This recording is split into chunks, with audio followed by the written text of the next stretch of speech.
Hey guys, welcome to the Dommy Dunks channel, and today for the first time I'll be analyzing one of my workouts. I had some free time due to Thanksgiving break and I figured why not. If you enjoy this kind of content, please like and subscribe. I would greatly appreciate it and it will help out the channel a lot.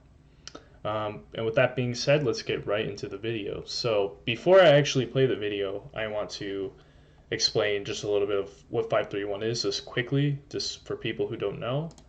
So basically what 531 is it's a linear progression program that uses lighter weights to get you stronger. And I'll explain how this works.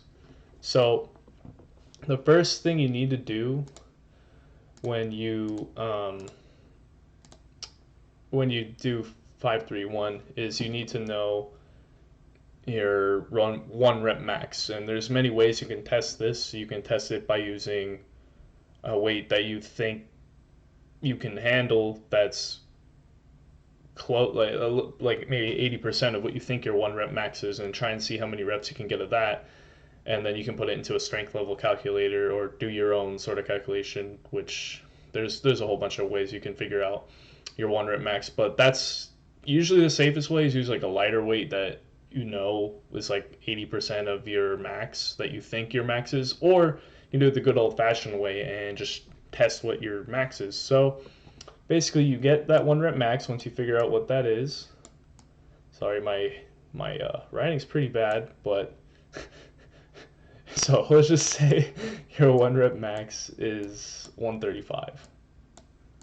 And I'm using this because that is what I put in as my one rep max for overhead press, which is what we'll be looking at today. So once you get that, you take 90% of that number. So 90%.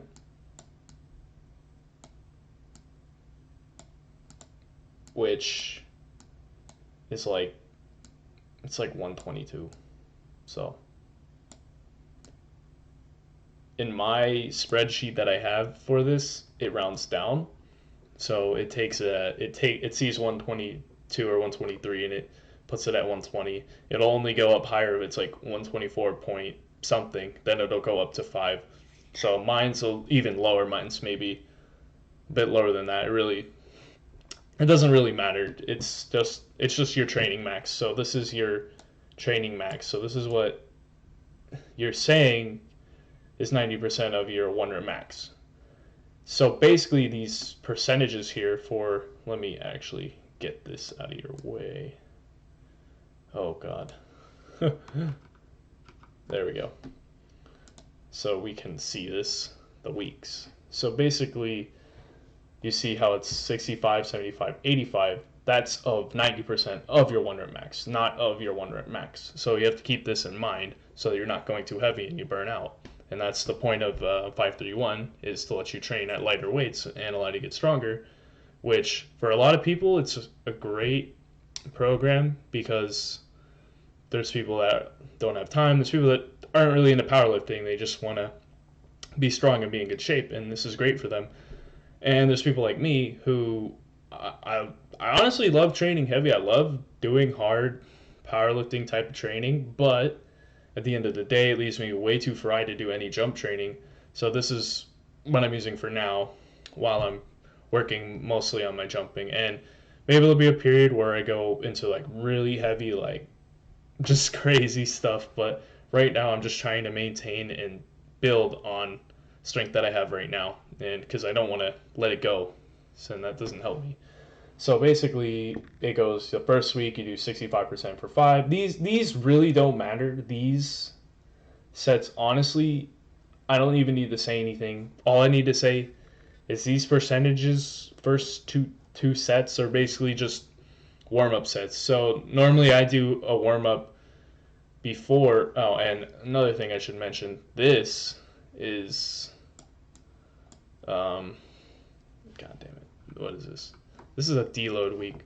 So this is deload. It doesn't say it on here, which is kind of annoying, but that's fine. I got this off of the T Nation website. I just took a screenshot of this because it was nice and I was lazy. But basically, these are your warm-up. These first two sets are your warm-up sets. And normally I'll do a few more sets before these. Like I'll do 30%, 40%, like just the bar. Like you don't have to get too crazy. Just do the bar, then do a little bit more than bar. Just slightly ease into it, because when you jump straight into heavier weights, you're gonna have a rough time. You're gonna have a rough time. It's not gonna feel good, and it's gonna be hard to move the weight. Versus where you do a little warm up before of lifting the weight for lighter weights, so it preps your body for it. So all you need to worry about is knowing what this final set is, and this is where you get strong in this set 3. So you see the plus here. There's a plus, right? So that means 5. You need to do a minimum of 5 or more. So you want to try and get as many as you can. You don't want to go to failure, because on compound movements that is not beneficial at all. So you want to leave maybe 1 or 2 reps left. You want to push it, but you don't want to push it too hard. So you kind of got to learn your body and when you're going to fail. You got to know when you're going to fail. I know when I'm going to fail or close to failing most of my lifts. And you'll see later. I'll explain more on that later. So yeah, so basically the first week is 5 or more, second week's 3 or more, and the third week is 1 or more. And for this specific workout, I'm on my week 3 workout. So yes, there is a deload on the 4th week. That I don't personally do. I do it every 6 weeks. So I do 2 cycles. I do 2 cycles of this, so in one. So I do 6 weeks straight, going 5, 5, 5, 3, 3, 3, 5, 3, 1. Then I go back to 5, 5, 5, and I add 5 pounds. On week 3, I add 5 pounds to my training max, and then I do heavier weights for the 3 weeks. Then I deload, and then I add 5 pounds again on the next following week. So that's all you really need to know for 5-3-1 now. I'll maybe make a video explaining 5-3-1 more in depth, but that will take a lot of time, and I don't want to take up too much time in this video. So let's just get into the lifting, the fun part. All right, so here's my workout from earlier today. You may have seen the 5 other videos I uploaded today from the park. This is what I did before I went to the park. I got up at 7:30, nothing crazy. Just I like to get my workout done early, and then I can just chill for the rest of the day. Do homework, whatever I need to do. Tomorrow's probably going to be an early one since it's Thanksgiving, and I'm going to Thanksgiving, so I'm going to have to do a quick early workout just to, just to stay consistent. I may do a few jumps, we'll see. All right, let's play the video. So this is my 1+ set with 115, and another important thing is the reps should be very smooth. They shouldn't be super grindy. A little grindy is fine when you're pushing the weight, but you should get 5 or 6 clean reps on your 1+ day. Otherwise, you're training a little bit too heavy, and you're not going to get as many benefits as if you were training lighter. And the reason there are benefits is because you can progress easier with lighter weights, and it keeps your mental good. You feel like you're progressing, and it works. I'll show you, it works. All right, so first rep, super clean. You can see this is pretty easy for me. Overhead press isn't my best lift, and I struggle a little bit, but these were clean reps. And then I get one more after here, I'm pretty sure. Yep. And then I called it. All right. So that was my AMRAP set. And then here, I forgot to do, I was supersetting pull-ups. I forgot to do my pull-ups, so I'm going to do 5 quick pull-ups here. Let's see these pull-ups. And I swing a little bit on them, but I'm not trying not to use my legs at all. Just trying to keep really straight. I think I did pretty good. I could do better. But at the end of the day, it's just accessory work, not too important. Pull-ups are really good for your overhead press and bench. Don't neglect them. You want that back work. All right. And then this is my first Joker set. So I don't do these very often just because it'll tire you out if you do it too much. You don't want to do Joker sets every workout. You do them when you're feeling good, the weight's moving good, you feel good. I felt good today. I slept 5 hours. Somehow I felt good. And this is my 6th week, so I'm taking a deload next week anyway. And it's been, I think I switched programs. I was trying to do a program I did years back, and it was just too hard at the moment. So I was like, yeah, I probably need to do something else. And so I did basically 4 months of lifting before this. I don't normally go super heavy all the time, but I really had an itch, and so I did these choker sets, which basically you increase your top set by 5% each time. So I just did my training max. I rounded up. I think my spreadsheet rounds down, but I just went to 125 as my first choker set, and I keep raising it 5%. And I'll explain why these are bad and how you need to perform these. And let's just watch it. I'll explain. So here's my first set. Very clean, very easy. Just goes right up. I also have made a few changes to my form. I can't get the bar to touch my chest when I hold it with good form. I can only do it if I do like a front rack position, and that doesn't get you in a good position for overhead press, because basically you're going like this versus when I have it here, I'm just going straight up.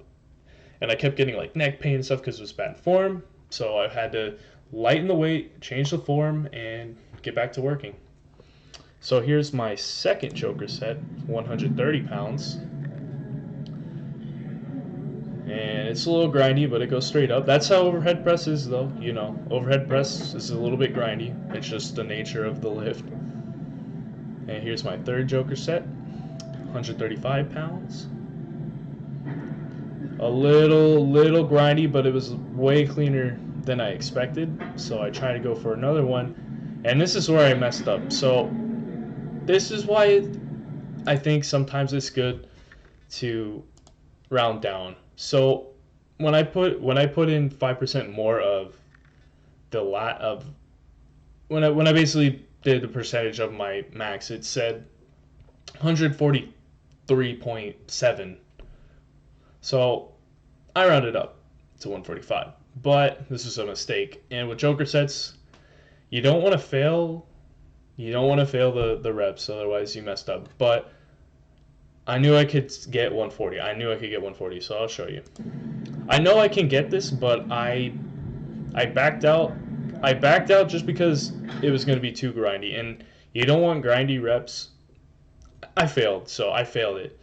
And you don't want grindy reps, and you don't want to go too heavy when you do choker sets. You want to be able to lift it when you do these, otherwise you're defeating the purpose. So I messed up here, and I gotta know better. I haven't overhead pressed in like years, so I'm not quite used to the feeling if I can get it or not. I felt like I could get it based on 135, but clearly I couldn't. So I didn't want to go home with failing a set, so I lowered the weight to 140, gave it a shot, and we'll see what happens. Well, I kind of already said, obviously I get it. It's pretty grindy. That's what I should have gone to, and that's where I should have stopped. And hopefully this is informative to you guys. And if you guys want to do 531, you just look it up. Spreadsheets online, they're free.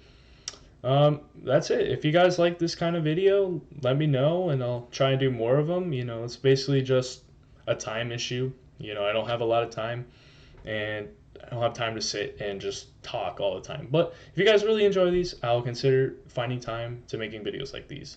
Thank you guys so much for watching. Please like, subscribe, and comment, and I'll see you in the next one.